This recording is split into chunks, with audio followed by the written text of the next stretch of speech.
أعوذ بالله من الشيطان الرجيم بسم الله الرحمن الرحيم رب اشرح لي صدري ويسر لي أمري واحلل عقدة من لساني يفقهوا قولي. Assalamu alaikum wa rahmatullahi wa barakatuh, dear brothers and sisters. I hope so you are fine. Let's start our session. I am also fine, alhamdulillah. So our topic today is the 99 names of Allah, in which there are two names in which we will discuss about them.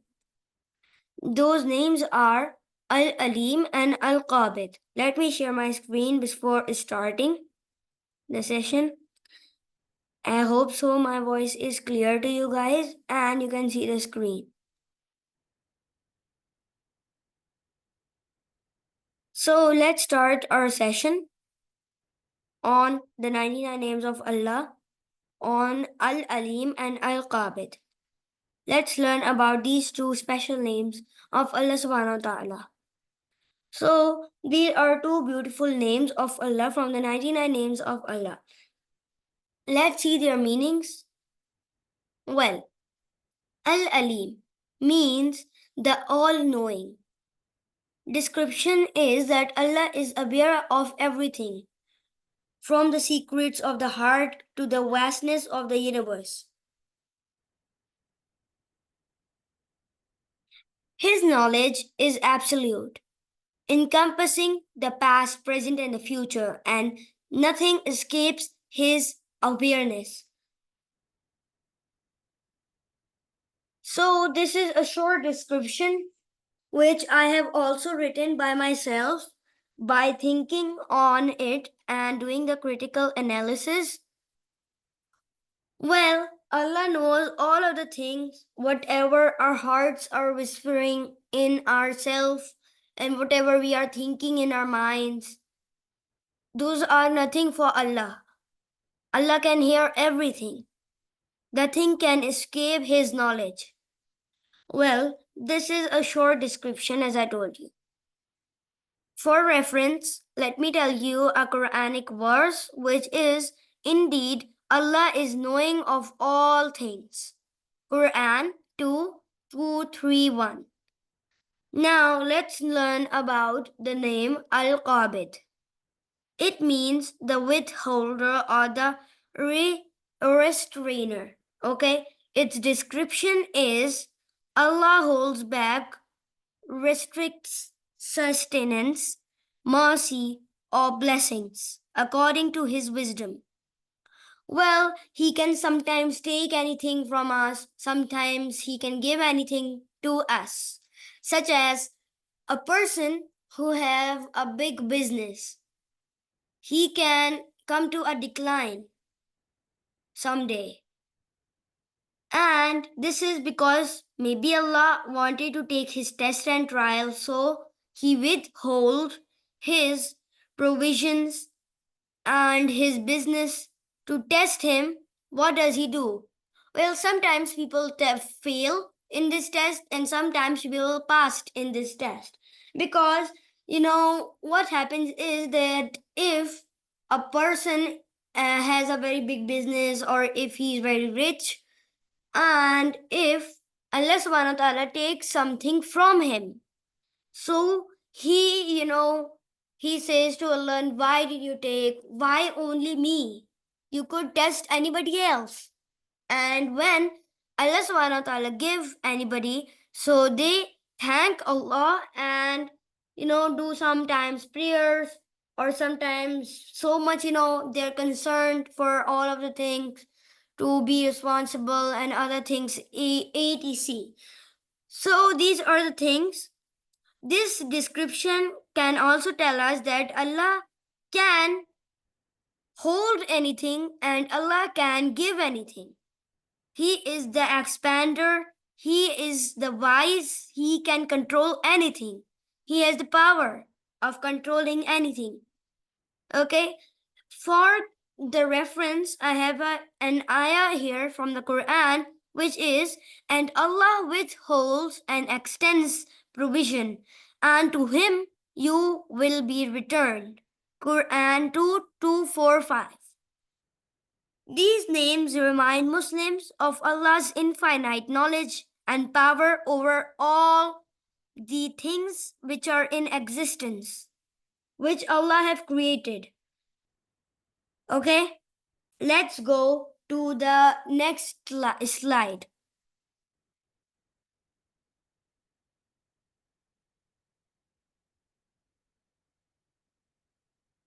Now, let's see some examples of Al-Alim and Al-Qabid.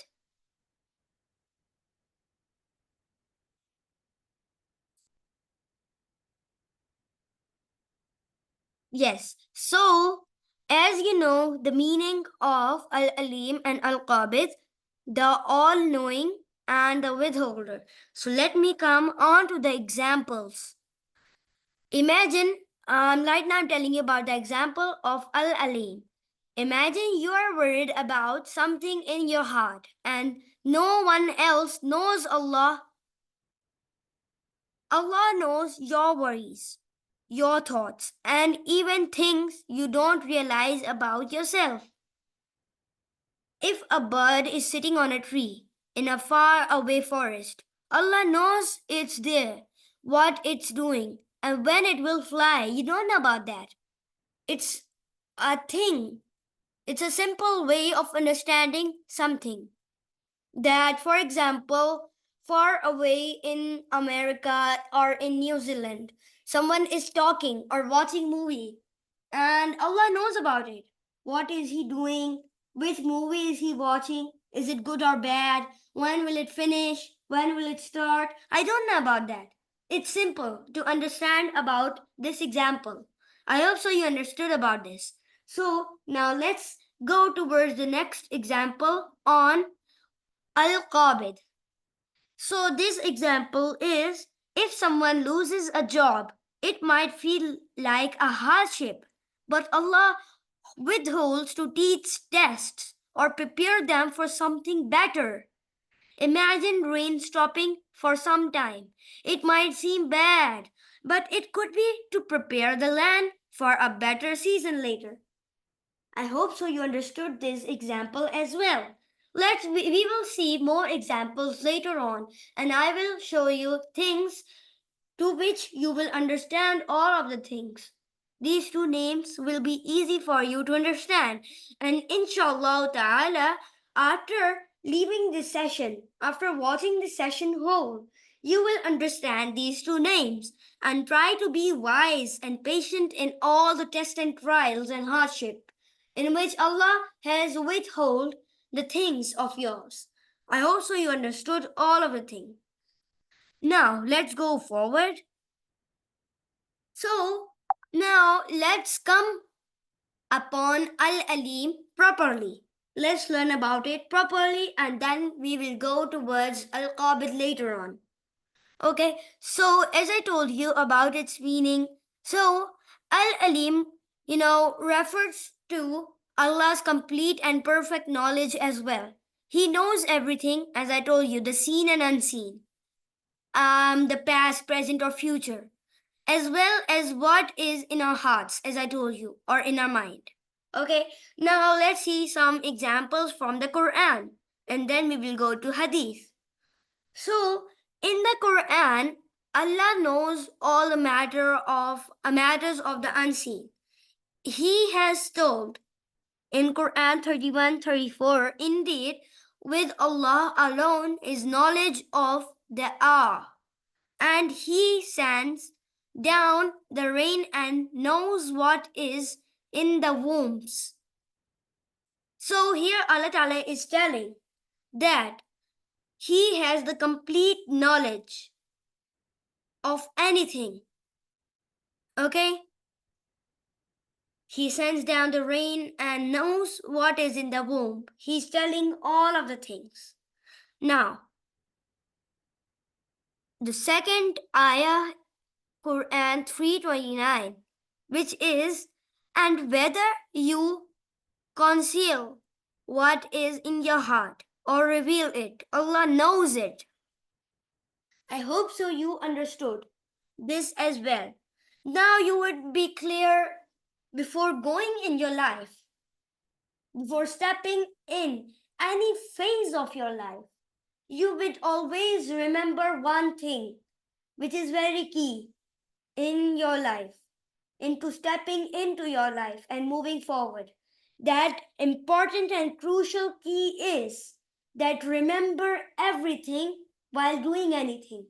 For example, a person tells a lie and he thinks nobody knows about it. That's not true. Allah knows about it. If anybody don't know about it, if your mom, your dad, if anybody don't know about it, Allah knows about it. Who is bigger, Allah or your family? Your mom will, shout on you. Your father will scold you. What will happen? The bigger punishment you will get is from Allah. So think all of the things before stepping in your life, before moving in anything, any path of your life. Think that Allah is watching you. He knows everything. His knowledge is, he knows that everything. Okay? Nothing can escape from his knowledge.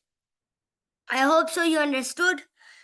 The second ayah is Quran 659, which is, and with him are the keys of the unseen. Knows them except him. And he knows what is on the land and in the sea. Not a leaf falls, but that he knows it. This tells us about the detailed insight of how Allah subhanahu wa ta'ala sees everything. He knows everything. He knows our part of cell. Where is our part of cell? This part of cell is in this part of body, and this part of bodies, for example, there is a cell which Allah subhanahu wa ta'ala know about, which is in this and this person, and in this and this detailed area, specific body part. Okay, so he knows everything. Body parts work only on his permission. The leaf falls only on his permission if he wants. So I think so you got my point now, which is that we would have already died if Allah wanted. If Allah wanted, he would only have to say, Kun, do it, be done. So our souls would be out of our body and we would not be alive. I hope so. This detailed insight help you to understand all of the things. Now let's see the hadith, which is Allah. Prophet Muhammad said, Allah does not look at your bodies or appearances, but He looks at your heart and deeds. This is a very incredible hadith. As we go deeper in it, we see that when, Muhammad said, Allah does not look at your bodies or appearances, but He looks at your heart. This can clearly say that a person who looks very beautiful from outside, he cannot always look very beautiful from inside. Inside matters more than outside. Beauty doesn't matter. What matters is that, we have to be good. We have to do good. We have to follow the rules of Allah subhanahu wa ta'ala. This is the point. And when deeds come into the sentence, so what is to see is that when Allah subhanahu wa ta'ala looks at our heart, so our heart can be pale, our heart can be very clean. What does that mean? Can anybody tell me? It means that if our heart is pale, it means we have done very bad things. We are doing dirty things. We have not asked the forgiveness from Allah. And if we have done good things, our heart will be clean. We would be looking very good from inside as well as outside. In deeds, in front of angels, we will have very big ranks. These are the things. Let's go on the second hadith. Allah subhanahu wa ta'ala Well, Allah's awareness of His servants. This is a hadith. No fatigue, disease, sorrow, sadness, harm, or distress befalls a Muslim, even a thorn that pricks him. But Allah expiates some of his sins because of it. Expiates. Well, this can also tell us so many things that yes, Allah can see us, and Allah can see whatever deeds we are doing, bad or good. And He's telling that no sadness, no harm, no distress, no disease, nothing can fall upon a Muslim, even a thorn that pricks him. Okay, so let's go move forward. I hope so you're getting the detail which I am trying my level best to share with you guys. So let's take a short break where I am gonna drink some water as I am very thirsty. Give me 1 minute. Yes, dear brothers and sisters, let me share my screen.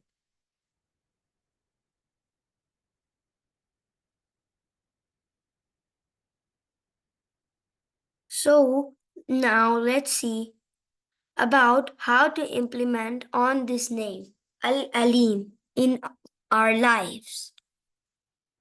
Well, be conscious of Allah's knowledge. Remember that Allah knows everything, intention and action. This awareness should make us more sincere in our worship and when we are going through our life. Now, for example, I already told you about before hurting somebody or before lying, think Allah knows my action if no one else does. May I have to do this? Even Allah knows about it. No.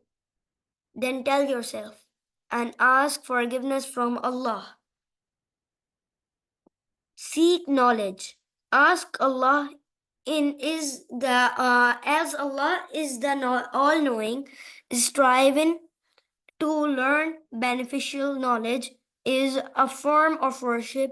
Example, learning the Quran, Hadith, and worldly knowledge that benefits society. I hope so you're understanding my point because while deep diving in Quran and Hadith, we can know so many things which so many people don't know about. Now, we also have to trust on Allah. For example, we are facing a difficulty or hardship. So, in that difficulty or hardship, you have to trust on Allah and, face that hardship or difficulty while knowing that Allah is testing us. This is a trial. We have to be prepared for it already. Okay? And improve our intention. Have good intention, good knowledge, and purify our intention. Okay? Help everybody, our parents, father and mother, and be sincere with Allah and do worship. All of these things are improve intentions. Make dua with sincerity. When making dua, we have to be sincere with Allah and ask properly. Ya Allah, grant me this. Give me this. I forgive you. Give me the knowledge. As I don't know any knowledge, the knowledge which I know, you have given me that knowledge and you can take that knowledge from me. So please give me more knowledge so that I more know about the things I am knowing about. Okay, now I hope so you understand all of the things. Benefit benefits of believing in Al-Alameen. Okay, peace of mindset. You don't have to explain everything. Allah already knows. Accountability. Keep your mindful of your deeds and action. And when somebody is facing a hardship, so they say, oof, why is it happening? Why with me only? They're taking stress. So we don't have to take stress.